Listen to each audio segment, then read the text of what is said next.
मेरे साथ लूका 10 अध्याय निकाल लेंगे।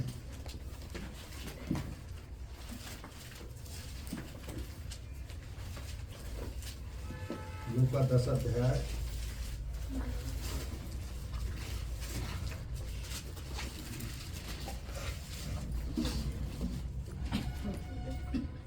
मिलेगा सभी को।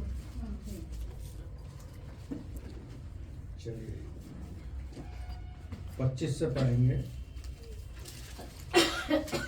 और देखो एक व्यवस्थापक उठा और यह कहकर उसकी परीक्षा करने लगा, हे गुरु, अनंत जीवन का वारिस होने के लिए मैं क्या करूं? उसने उससे कहा, व्यवस्था में क्या लिखा है, तू कैसा पढ़ता है? उसने उत्तर दिया, तू प्रभु अपने परमेश्वर से अपने सारे मन और अपने सारे प्राण और अपनी सारी शक्ति और अपनी सारी बुद्धि के साथ प्रेम रख और अपने पड़ोसी से अपने समान प्रेम रख। उसने 28 से किट्टू पढ़ेगी। उसने उससे कहा, तूने ठीक उत्तर दिया, यही कर तू जीवित रहेगा। परंतु उसने अपने आप को धर्मी ठहराने की इच्छा से यीशु से पूछा, तो मेरा पड़ोसी कौन है? यीशु ने उत्तर दिया, एक मनुष्य यरूशलेम यरीहो को जा रहा था कि डाकुओं ने घेरकर उससे कपड़े उतार लिए और मार पीट कर उसे अधमरा छोड़कर चले गए। और ऐसा हुआ कि उसी मार्ग से एक याजक जा रहा था, परंतु उसे देख के कतराकर चला गया। स्वाति पढ़ेगी 32। इसी रीति से एक लेवी उस जगह पर आया, वह भी उसे देख के कतराकर चला गया। परंतु एक सामरी यात्री वहां आ निकला और उसे देखकर तरस खाया। उसने उसके पास आकर उसके घावों पर तेल और दागरस डालकर पट्टियां बांधी और अपनी सवारी पर चढ़कर सराय में ले गया और उसकी सेवा ठहर गई। सविता बहन पढ़ो। दूसरे दिन उसने दिनार निकालकर सराय के मालिक को दिए और कहा, इसकी सेवा टहल करना और जो कुछ तेरे और लगे वह मैं लौटाने पर तुझे भर दूंगा। अब तेरे समझ में जो डाकुओं में घिरा हुआ था, इन तीनों में से उसका पड़ोसी कौन ठहरेगा? उसने कहा, वही जिसने उस पर दया की। यीशु ने से कहा, जो जा तू भी ऐसा ही कर।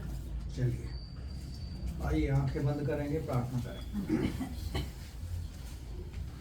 धन्यवाद प्यारे पिता, एक बार फिर से आपके पुत्र हमारे उद्धारकर्ता प्रभु यीशु के सामर्थ्य नाम का धन्यवाद करते हैं। प्रभु आज के इस दिन के लिए, इन गवाहियों के लिए धन्यवाद करते हैं कि आप हर पल हर क्षण हमारे साथ रहते हैं। प्रभु आप हम पर दया और करुणा करने वाले परमेश्वर हैं। पिता आपकी दी हुई आशीषों के लिए धन्यवाद करते हैं पिता, और धन्यवाद करते हुए आज के इस वचन को सीखने के लिए आपके सम्मुख आए हैं। प्यारे प्रभु आप ही हैं जो अपनी पवित्र आत्मा में से भरकर हमें इस्तेमाल करेंगे। प्रभु वो वचन का प्रकाशन, वो बुद्धि, वो ज्ञान, वो आत्मा की अगुवाई दीजिए। सीखने और सिखाने में मदद कीजिए।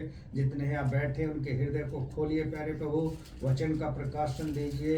आत्मा सच्चाई से तेरे वचन को सुने, तेरी महिमा करें प्रभु। ये सुना हुआ वचन हमारे हृदय रूपी पट्टिका पर लिखा जाए, ताकि हमसे केवल सुनने वाले नहीं, उस पर चलने वाले बन सकें प्रभु। हमारे जीवनों से केवल आपको महिमा मिले प्यारे। सब कुछ आपके हाथों में सौंप देते हैं।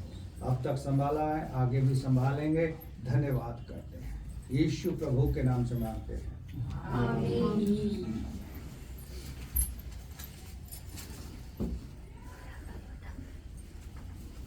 चलिए, कहानी को सबने सुन लिया। कहानी का मुख्य जो सारांश है क्या है?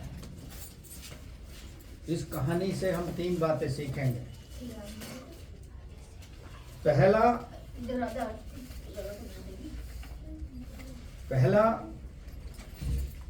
कि जो था सवाल करने वाला व्यवस्थापक से जो पूछ रहा है, सवाल कर रहा है, वो किस उद्देश्य से कर रहा है, उसका उद्देश्य क्या है। जैसे लोग आपसे और हमसे सवाल करते हैं तो उनका कुछ उद्देश्य होता है पूछने का, और इसमें भी पूछने का उद्देश्य है। कहानी है दयालु सामरी यात्री। इसमें दयालु क्यों लिखा है? क्योंकि उसने घायल व्यक्ति पर दया की, और उसने दया ऐसा करके उसने ऐसा क्या साबित कर दिया कि जो दया उसके लिए आशीष का कारण बन गई। शांत हो जाओ, अब पहले सुन लो ध्यान से। तो दया जो उसने की वो उसके लिए आशीष का कारण बनी। घायल की मदद हुई, मदद करने वाले को आशीष मिली। क्या आप और हम उस दृष्टि से सोचते हैं? कोई विपत्ति में हमें अचानक मिल जाए या कोई ऐसी परेशानी में हो, तो क्या हम भी उस परेशानी वाले व्यक्ति पर, जिस पर परेशानी पड़ी है, उस पर हम इस तरह से दया करेंगे? या हम और व्यक्ति की तरह, जैसे याजक आया, लेवी आया और वो उसको छोड़कर चले गए, कतरा कर चले गए, यानी उसको अनदेखा कर दिया। हालांकि वो अच्छे लोग थे। याजक जो है कौन होता है? प्रभु की सेवा करने वाले थे दोनों। लेवी भी वही था, लेकिन उनके अंदर ऐसा दया क्यों नहीं थी? परमेश्वर का वचन इस प्रकार कहता है, जो दया करता है उस पर न्याय के समय दया की जाए। जो कंगालों पर दया करता हो, अनाथों पर दया करता हो, विधवाओं की सहायता करता हो, परमेश्वर जब न्याय करेगा अंतिम समय में, तो उस पर दया के साथ न्याय करेगा। लेकिन जो सवाल कर रहा है व्यक्ति, वो किस लिए कर रहा है? कि ऐसा सवाल पूछकर वो अपने आप को धर्मी साबित करना चाहता है। आज भी संसार में ऐसे लोग हैं कि जब इकट्ठा होते हैं समूह में या ग्रुप में या मीटिंग्स में या अन्य सभाओं में, तो आपस में लोग ऐसा तर्क वितर्क करते हैं। कुछ तो इसलिए करते हैं कि लोग उसे जाने कि भाई हाँ, ये भी बाइबल का ज्ञान रखता है, बाइबल का वक्ता है। ये भी यहाँ भी वो यही काम कर रहा है और यीशु मसीह से सवाल कर रहा है, और यीशु मसीह उससे कह रहा है कि जो उसने किया जा तू भी कर। लेकिन क्या उसने किया होगा? सवाल ये उठता है। आज आप और हम यहाँ बैठे हैं, वचन को सुन रहे हैं, क्या हम उस वचन को बाहर जाकर उसको फॉलो करेंगे?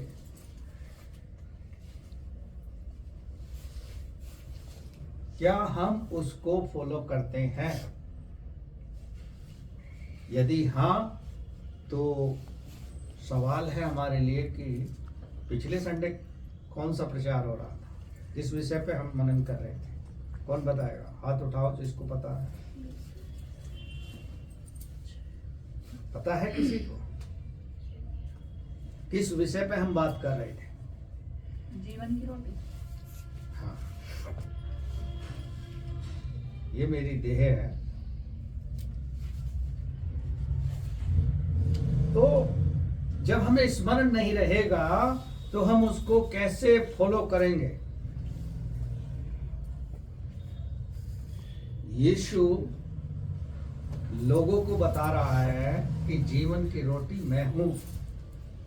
यूहन्ना 4 अध्याय में पढ़ोगे, वहां कह रहा है जीवन का जल मैं हूं। वहां सामरी स्त्री है, वहां पर भी वो कह रही है कि इसके पास ना बाल्टी है ना रस्सी है, इसके पास पानी कहां से आएगा। ये खुद मुझसे पानी मांग रहा है कि पानी पिला। लेकिन वो स्त्री संसारिक रूप से सोच रही थी, क्योंकि वो संसार की बीच में रहती थी, संसार की बातें जानती थी।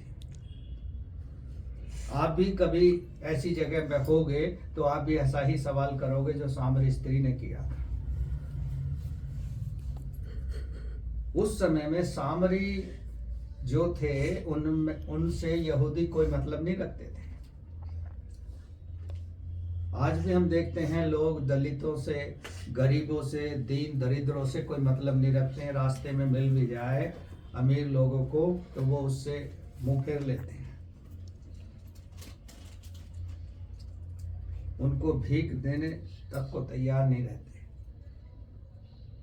और धुतकार कर उन्हें क्या करते हैं, भगा देते हैं। लेकिन आप और हम अलग हैं। क्यों अलग हैं? क्योंकि परमेश्वर ने आपको और हमको सेलेक्ट करके अलग किया है। लेकिन क्या हम परमेश्वर के उस सिलेक्शन को साबित कर रहे हैं? हमें सिद्ध करना होगा। जो बच्चे पढ़ते हैं मैथमेटिक्स को, उसमें एक ज्योमेट्री का वो आता है क्वेश्चन, सिद्ध करो, जिनको ज्योमेट्री की भाषा में निर्मेय और परिमेय कहते हैं, उसमें आता सिद्ध करो। क्या हम अपने उस चुन लिए जाने को सिद्ध कर रहे हैं?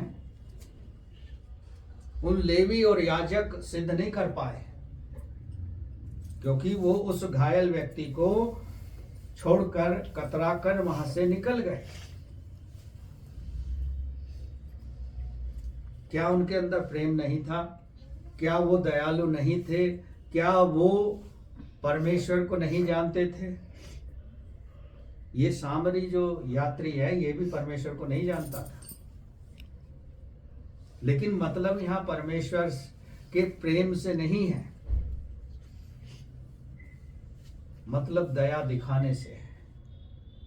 जैसे आज के संसार में हम देखें तो मानवता नाम की चीज कोई बचा नहीं है। कुछ मानवता के नाम पर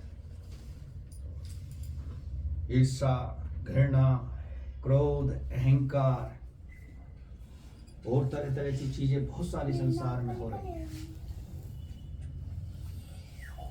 लेकिन बार बार हमें परमेश्वर का वचन चिताता है, अगुवाई करता है, बताता है अंत के दिन है, ये वचन ही हमारा सहारा बनेगा, ये वचन ही हमारी सहायता करेगा। लेकिन आप और हम इस वचन को ही नहीं पढ़ते। जब हमें पिछले हफ्ते का ही याद नहीं है तो उससे बैक वाले संडे का क्या याद होगा? तो हमें अपनी मेमोरी को तेज करना होगा। उसके लिए कुछ करो। क्या करोगे? परमेश्वर के निकट आ जाओ। क्योंकि भजन संहिता 16 में लिखा है, परमेश्वर के निकट आनंद की भरपूरी है। जो आप इस संसार में भागदौड़ की जिंदगी जी रहे हैं, जो निराशा से भरे हुए हैं, जो कठिनाइयों में, तकलीफ में जीवन बिता रहे हैं, उनको दूर करने की सामर्थ केवल परमेश्वर के पास है। हालेलुया। चलिए सीखेंगे 3 बातें क्या हमें सिखाना चाहता है परमेश्वर का वचन। पढ़े कोई जना 2 पद पढ़े, 2 या 3 इसी का ही। जो अभी पढ़ा था 25 से। उसने उनसे कहा, पके खेत ना।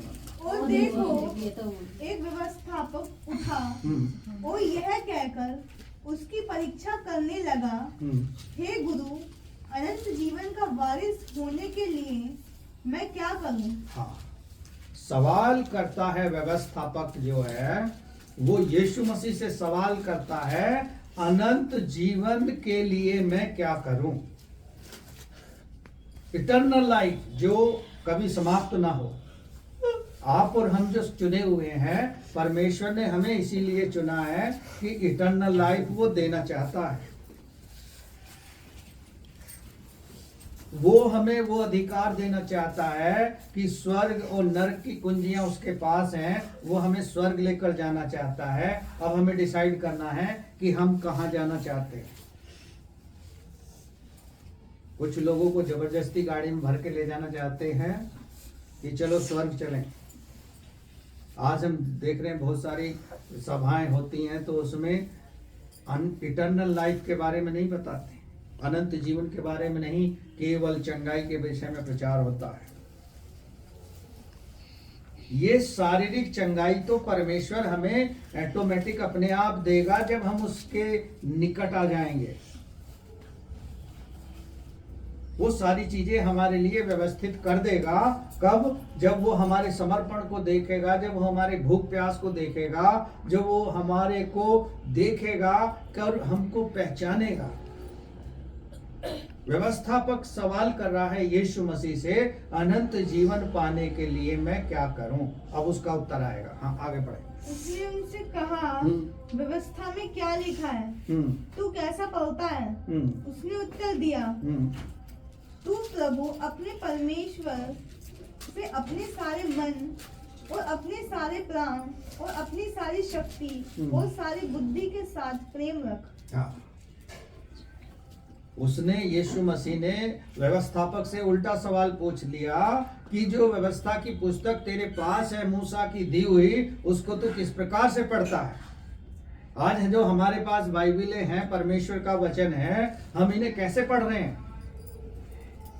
वही सवाल हमारे पास आ गया लौट।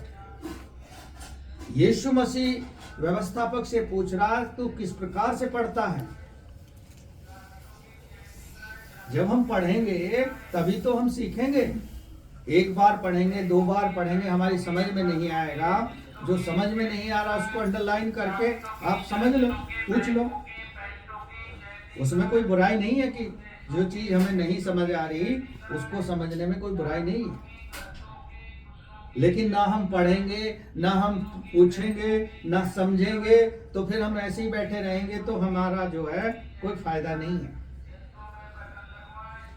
परमेश्वर का वचन हमें सिखाना चाहता है, हमें बचाना चाहता है, और उसका अल्टीमेटम गोल है परमेश्वर का कि हमें इटर्नल लाइफ दे। व्यवस्थापक से खुद यीशु मसीह ने पूछ लिया, तो किस प्रकार से पढ़ता है? लाजर की कहानी आप पढ़ोगे इसी में, यूहन्ना की पुस्तक में, तो साफ लिखा है कि वो रिक्वेस्ट कर रहा है कि जमीन पर, पृथ्वी पर मेरे भाई हैं, उनके पास किसी को भेज दे कि वो ऐसी नरकीय जिंदगी को जीने के लिए यहाँ पर ना आए। लेकिन धनी से वो परमेश्वर बताता है कि उनके पास भी व्यवस्था की पुस्तकें हैं। आपके हमारे पास भी परमेश्वर का वचन है। हमें सीखना होगा, हमें समझना होगा। व्यवस्थापक से कहता है, एक बार फिर से पढ़ेंगे, क्या कहता है? और देखो, एक व्यवस्था, यहाँ से नहीं, उसको 27 से पढ़ो। 27, अच्छा। उसने उत्तर दिया, तू प्रभु अपने परमेश्वर से अपने सारे मन से, जो व्यवस्थापक से पूछ रहा है यीशु मसीह उससे पूछ रहा है और जवाब भी दे रहा है। क्या कह रहा है? तू अपने सारे मन से, हाँ, और अपने सारे प्राण और अपनी सारी शक्ति और अपनी सारी बुद्धि के साथ प्रेम रख। हाँ, अपने सारे प्राण, अपनी सारी शक्ति और बुद्धि के साथ परमेश्वर से प्रेम रख, तो सब कुछ परमेश्वर हमारे लिए करेगा। हमारा पड़ोसी है कौन? उसकी घायल की जो सहायता की वो उसका पड़ोसी था, क्योंकि उसने उसकी देखभाल की। हमारा और आपका पड़ोसी कौन है? यीशु मसीह है, जिसको हम अपने सारे प्राण से, सारी बुद्धि से, सारी शक्ति से प्रेम रखेंगे, तो वो भी हमसे प्रेम करता है, क्योंकि उसने क्रूस पर हमारे और आपके पापों को अपनी देह में लेकर बहुमूल्य बलिदान किया है। हमें दाम देकर खरीदा है। हम छुड़ाए हुए लोग हैं, हम उसके लहू के द्वारा खरीदे हुए लोग हैं। इसलिए हमें भी सारे प्राण से, सारी शक्ति से, बुद्धि से, परमेश्वर से प्रेम रखना। आगे पढ़ें। उसने उससे कहा, तूने ठीक उत्तर दिया, यही कर तो तू जीवित रहेगा। परंतु उसने अपने आप को धर्मी ठहराने की इच्छा से यीशु से पूछा, तो मेरा पड़ोसी कौन है? हाँ, उसका उपदेश से समझ आ गया कि उसने इसलिए ये सवाल पूछा कि वो धर्मी ठहराना चाहता था अपने आप को। आज भी बहुत सारे लोग हैं जो धर्मी ठहराने के लिए लगे रहते हैं। We are religious person, we are religious, लेकिन दिखाने से नहीं, अंदर से आएगा। जैसे मुंह में हम जो डालते हैं ना, खाते हैं किसी भी प्रकार का भोजन, तो अच्छी चीजें हम मुंह से, लेकिन बुरी चीजें अंदर से आती हैं। किसी से झगड़ा हो जा तो अंदर से अच्छी अच्छी चीजें आएंगी, गाली गलौच आएगी ना, उसके प्रति घृणा अंदर से आ जाएगी। लेकिन यीशु मसीह ने ऐसा नहीं किया। उसके अंदर से लोगों के लिए घृणा नहीं आई। लोग उसे मार डालना चाहते थे, उसने उनके लिए अपने अंदर से घृणा नहीं बाहर निकाली। उल्टा क्या कहा कि संसार के लोगों से प्रेम रखते हैं, आप और हमसे प्रेम इसलिए नहीं रखते क्योंकि हमारा राज्य इस संसार का नहीं है। हमारा राज्य कहाँ का है? अनंत जीवन वाला राज्य है। यीशु मसीह साफ बोलता है यूहन्ना की पुस्तक में कि हमारा राज्य इस संसार का होता तो हम युद्ध करके जीत लेते। जब यीशु मसीह को पकड़ने के लिए लोग आ रहे थे, यीशु मसीह चाहता तो एक आज्ञा देता और वहां स्वर्गदूतों की सेना इकट्ठी हो जाती और उसको कोई छू नहीं पाता, क्योंकि उससे पहले भी लोग उसे मार देना चाहते थे तो भी उसे छू नहीं पाए थे।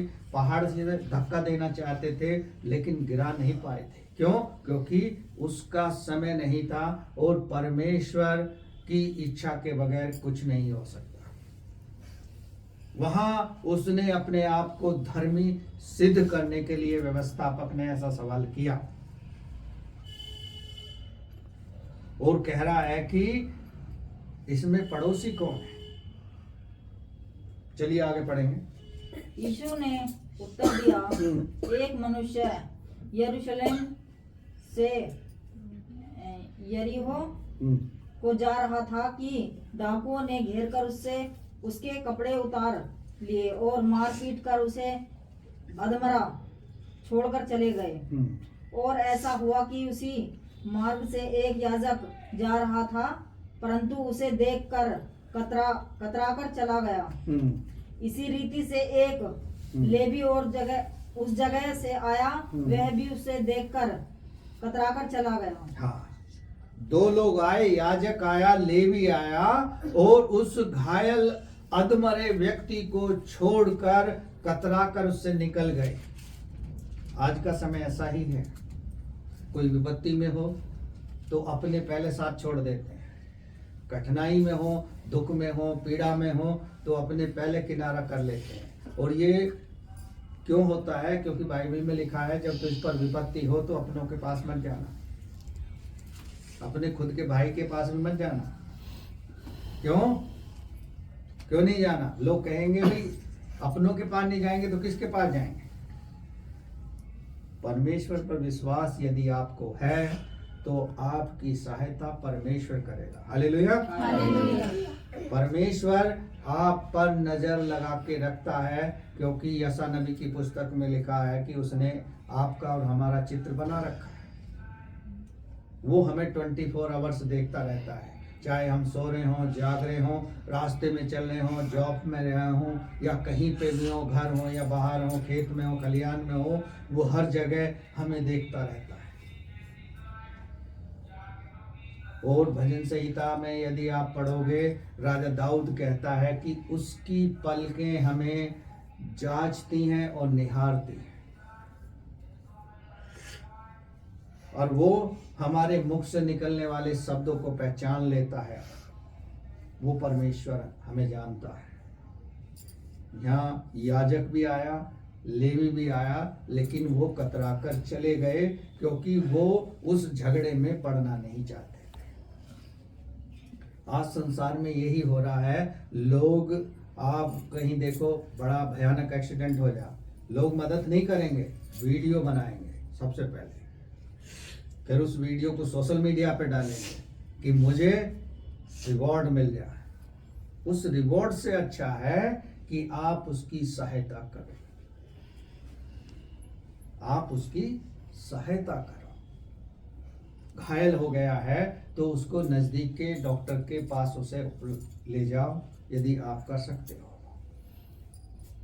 लेकिन हम अधिकतर देखते हैं लोग पहले वीडियो बनाते हैं। ये क्यों हो रहा है?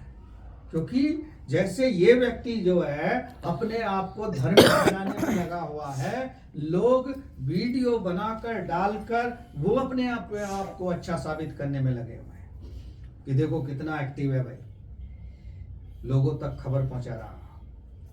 लेकिन खबर पहुंचाने से ज्यादा जरूरी है उस व्यक्ति का इलाज।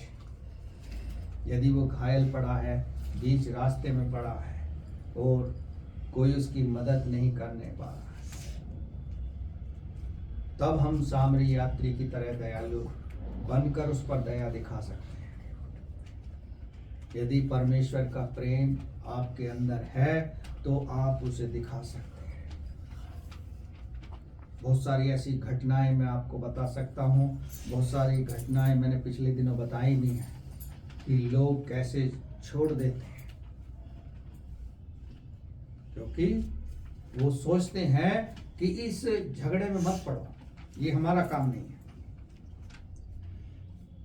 लेकिन परमेश्वर ने हमें और आपको प्रेम करना सिखाया।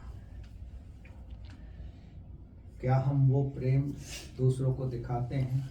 यदि हमें कोई प्रेम कर रहा है, हमें उत्तर में उससे प्रेम करना चाहिए, चाहे वो हमारा प्रतिद्वंदी क्यों ना हो।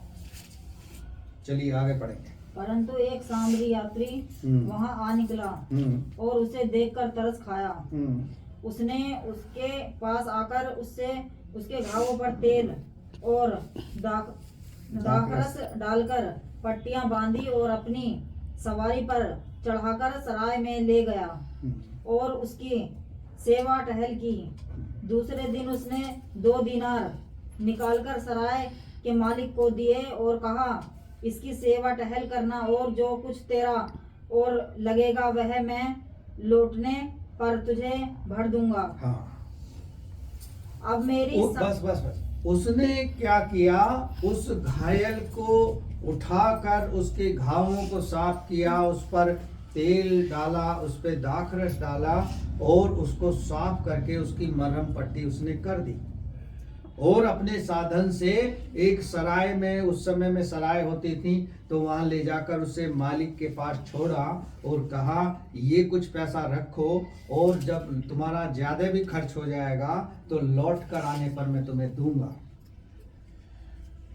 उसके अंदर तरस था। हमारे और आपके अंदर तरस नहीं है क्योंकि हम वचन को पढ़ते नहीं है, हमारे अंदर वचन की भूख प्यास नहीं है। हमारे अंदर और बहुत सी भूख प्यास तो है, किसी को किसी प्रकार की है, किसी को किसी प्रकार की है, लेकिन हमारे अंदर जो वचन की भूख प्यास है वो होनी चाहिए। पुस्तक में लिखा है, जो मेरे पास आता है ना वो कभी भूखा होगा ना कभी प्यासा होगा, क्योंकि जीवन की रोटी यीशु है, जीवन का जल यीशु है। यीशु ने कहा, जीवन और सत्य और मार्ग मैं ही हूं, जो मेरे पीछे हो लेगा वो अंधकार में ना चलेगा,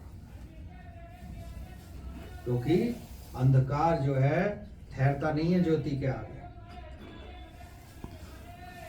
इसलिए परमेश्वर हमें क्या कहता है, you are the light of world, आप संसार की ज्योति हो, क्योंकि उसने वो हमें ज्योति में वचन दिया है।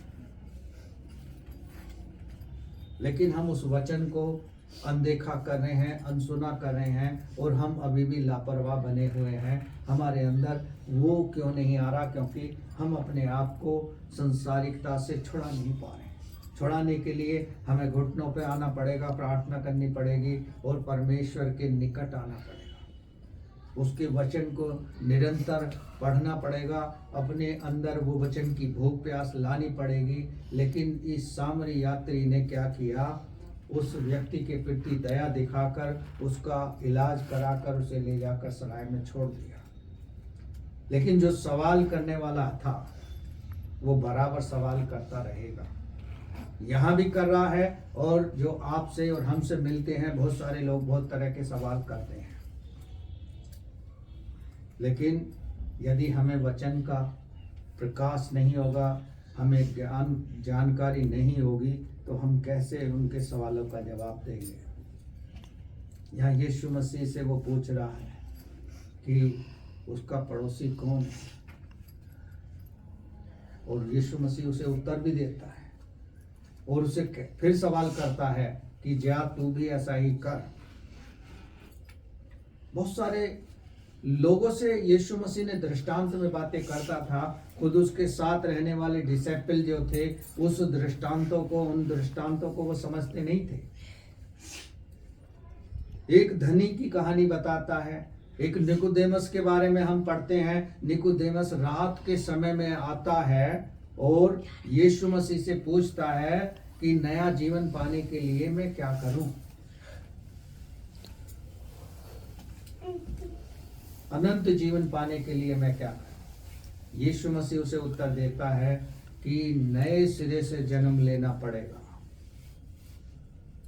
क्या आपको और हमको भी नए सिरे से जन्म लेना पड़ेगा? क्योंकि हम वचन को सीखना नहीं चाह रहे, वचन को पढ़ना नहीं चाह रहे। यदि नहीं चाहेंगे तो आप फिर यहीं रह जाएंगे। यीशु मसीह आएगा, लोगों को लेकर चला जाएगा, फिर हमारे को पछताने के लिए कोई समय नहीं बचेगा।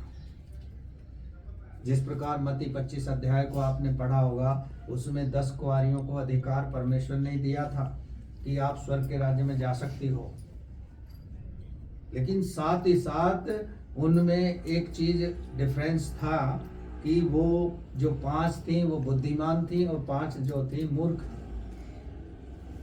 बुद्धिमानों ने अपने स्वर्गीय टिकट की रक्षा करी और निर्बुद्धियों ने अपने उस स्वर्गीय टिकट की रक्षा नहीं करी। उन्होंने पूरी तैयारी नहीं की और हमने और आपने भी तैयारी नहीं की, इसलिए वचन को पढ़ा नहीं, सीखा नहीं और हम चल रहे हैं। लेकिन कब तक चलेंगे? एक ना एक दिन तो ठोकर लगकर गिरना ही पड़ेगा, और जिस दिन गिरोगे उस दिन देर हो जाएगी, क्योंकि यीशु मसीह हमें संभालने वाला है। क्योंकि उसने वायदा किया है, जिस मार्ग में तू चलेगा उसमें मैं तेरी अगुवाई करूंगा। नीति वचन में कह रहा है राजा सुलेमान कि तू अपनी बुद्धि और समझ का सहारा मत लेना, संपूर्ण मन से परमेश्वर पर भरोसा रखना और उसी को स्मरण करके सारे कार्य करना। आज लोग अपने सांसारिक कामों में व्यस्त होने के कारण दुआ करनी भी भूल जाते हैं। मैं बहुत सारी जगह देखता हूं कि कहने को वो परमेश्वर के लोग हैं, लेकिन बिना दुआ किए ही खाना खा रहे हैं। कुछ लोगों ने मुझसे भी सवाल किया कि आप भी दुआ नहीं करते हो। यदि आप ऐसी सिचुएशन में हैं कि जहां दुआ नहीं कर पाते हैं, वहां आपको खाना है, तो कैसे खाओगे? हाँ, ये बात इन्होंने कही। मन में के अंदर दुआ करोगे तो परमेश्वर आपकी मन की भी बात को जानता है। लेकिन कहीं चिल्ला के दुआ करने का मौका मिल जा तो मंत्र पढ़ रहा है तो चिल्ला के दुआ करो, डरो मत। अब बहुत सारे लोग जब मैं देखता हूं दुआ करते हैं, डरो मत ना, ऊंची आवाज से शैतान कब भागता है? ऐसे ही कहोगे जा भैया जा, निकल ले भैया, तो यहाँ से निकल जा, वो कहेगा तू निकल जा, क्योंकि उसकी आवाज में तेज है और आप कह रहे हो जा निकल जा भैया, तो भैया को ही निकाल के रहेगा फिर वो। तो परमेश्वर के लिए ऊंचे स्वर से करो। यदि हमारा स्वर नहीं बदला है तो उसे बदलने का प्रयास करो, क्योंकि परमेश्वर का वचन कहता है मुंह पसार में उसे भर दूंगा। क्या ढूंढ रही हो तुम? क्या ढूंढ रही हो बाइबल में? जो बातें हैं नहीं सुन लो पहले, बाद में ढूंढ लेना घर जाकर, क्योंकि परमेश्वर चाहता है कि हम ऐसा करें अपने सारे मन से, सारी बुद्धि से, सारे प्राण से और सारी शक्ति से परमेश्वर से प्रेम करें। आगे बढ़े, इसमें बचे हुए समाप्त करें। अब तेरी समझ में जो डाकुओं में गिर गया था, उन तीनों में से उसका पड़ोसी कौन ठहरा? हाँ, ऑप्शन उनने दिया यीशु मसीह ने, याजक, लेवी या यात्री जिसने उसकी मदद की, जो घिरा हुआ पड़ा था वो, या जो हेल्प करने वाला था वो। इन तीनों में कौन था वो जो पड़ोसी बना? हाँ, उसने कहा वही जिसने उस पर दया की। हाँ। यीशु ने उससे कहा जा तू भी ऐसा ही कर। हाँ, जा तू भी ऐसा ही कर। जिसने उस पर दया की, डाकू जो जिन्होंने डाकुओं ने उसे घायल कर दिया था उसको, व्यक्ति को, और यात्री ने, सामरी यात्री ने उसकी मदद की, वो उसका एक अच्छा पड़ोसी बन गया। हो सकता है वो एक दूसरे को ना जानते हों, लेकिन उस समय वो एक अच्छे वो बन गए, दोस्त बन गए। वो दया की उसके अंदर। क्या आपके अंदर वो दया है कि आप ऐसे व्यक्ति के ऊपर दया कर सको? क्योंकि ये होना हमारे अंदर जरूरी है। जब यीशु मसीह इस संसार में था, लोगों के बीच में रहकर कार्य करता था, तो लोगों पर वो दया करता था। किसी बीमार को देखा, उसने दया की और पूछा क्या तू चंगा होना चाहता है? कुछ ने लोगों ने उससे आकर कहा कि तू हमारे घर में आ जा और हमारे परिवार में आ और उसको चंगा कर दे।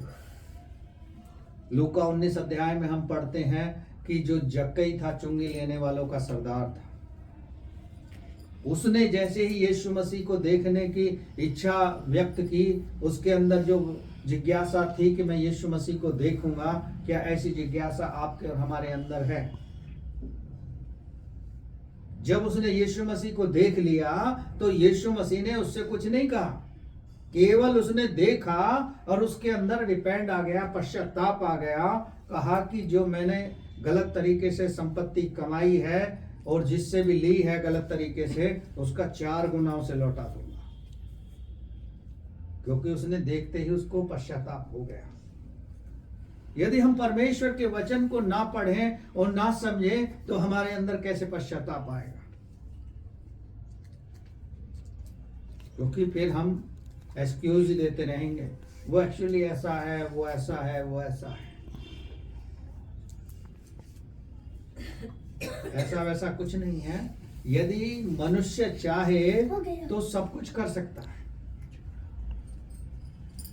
हमें समय निकालना पड़ेगा और समय को निर्धारित करना पड़ेगा कि इस समय मैं ऑफिस जाता हूं तो इससे पहले मैं ये काम कर लूंगा, वचन को पढ़ लूंगा, प्रार्थना भी कर लूंगा और चला भी जाऊंगा दुआ करके। लेकिन क्या हम निरंतर ऐसा कर रहे हैं? क्योंकि यीशु मसीह ने उससे कहा जा तू भी ऐसा ही कर। यदि हम परमेश्वर के वचन से सीख रहे हैं कि हमें दया होनी चाहिए, तो दया हमारे अंदर आनी चाहिए। यदि नहीं आ रही है तो हम अपने आप को बदल नहीं रहे। पौलुस कहता है हम अंश अंश करके परमेश्वर में बदलते जाते हैं। हमने बैप्टिज्म ले लिया, पवित्र आत्मा पा लिया, हम उसकी अगुवाई में किस प्रकार से चलेंगे? पवित्र आत्मा शोकित हो जाता है यदि हम उसको अवसर ना देते हैं। क्योंकि वचन में लिखा है यदि तुम नहीं चिल्लाओगे तो पत्थर चिल्ला उठेंगे। और परमेश्वर का आत्मा ऐसा बात नहीं है कि आपको तैयार ना करता हो। यदि आप किसी दिन सुबह 4 बजे उठकर दुआ करते हैं तो आपको परमेश्वर का आत्मा ठीक 4 बजे जगा देगा। ये भी प्रैक्टिकल वाली बात है। आप यदि 3 बजे प्रार्थना करते हो तो परमेश्वर का आत्मा 3 बजे आपको जगा देगा। चाहे आप कितनी गहरी नींद में सो रहे हो, जैसे ही 3 बजेंगे या समय होगा परमेश्वर आपको जगा देगा। कैसे जग जाते हैं हम, कभी आपने सोचा? क्योंकि स्वर्गदूत हमको मार के जगाते हैं, चल भाई खड़ा हो जा, अब समय आ चुका है। लेकिन वो हमें दिखते नहीं है। आज संसारिक सिक्योरिटी तो दिखती है, कोई लोग बाउंसर रखता है, कोई लोग गनमैन रखता है, कोई कुछ रखता है, लेकिन जो परमेश्वर की सिक्योरिटी है, यदि वो आपके साथ है तो आपको कभी हानि नहीं होने की। Hallelujah, hallelujah. परमेश्वर का धन्यवाद।